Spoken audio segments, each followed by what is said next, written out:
Parce que le plaisir à vélo passe d'abord par une bonne position, il est très important de savoir régler son vélo. Bonjour à tous et à toutes, moi c'est Maxence, coach sportif et passionné de cyclisme. Et aujourd'hui, nous allons voir comment régler votre vélo. C'est parti!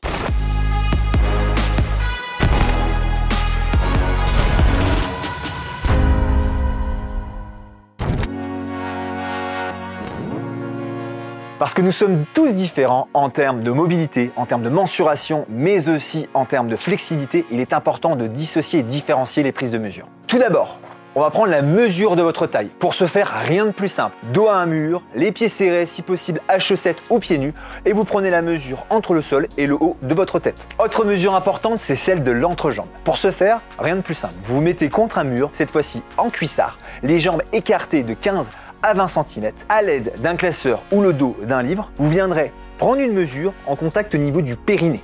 D'accord? Et ensuite, vous viendrez prendre la mesure entre le sol et le marquage que vous aurez fait au niveau de ce périnée. Et vous aurez la mesure de l'entrejambe.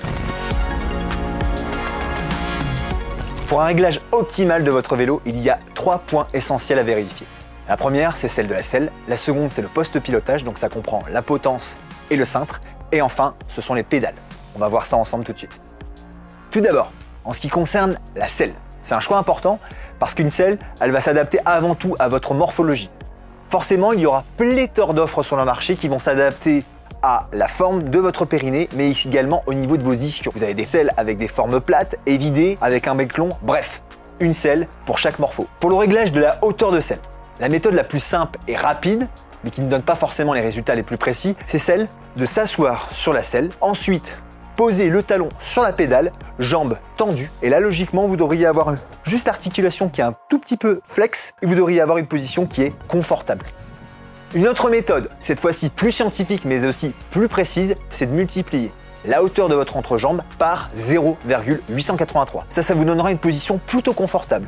La même chose, c'est-à-dire l'entrejambe fois cette fois-ci 0,885, là pour avoir une position un peu plus sportive et plus puissante. Le réglage du recul de selle. Pour ce faire, rien de plus simple. Assis sur la selle, les pédales à l'horizontale, à l'aide d'un fil à plomb, vous allez faire passer par l'extrémité du genou et vous devez avoir un alignement avec l'axe des pédales.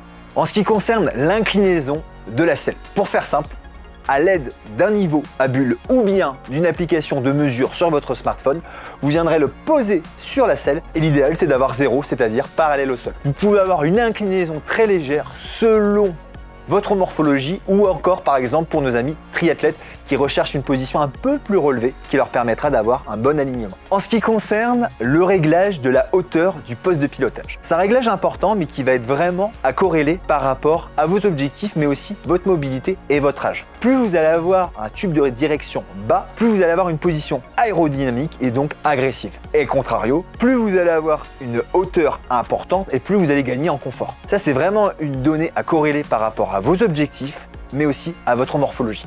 De plus, si vous avez tendance à avoir des fourmillements dans les mains, dans la nuque ou en bas du dos, il peut être intéressant de regarder la longueur de potence. L'idée étant d'avoir les bras semi-tendus et plutôt à l'aise sur le poste de pilotage.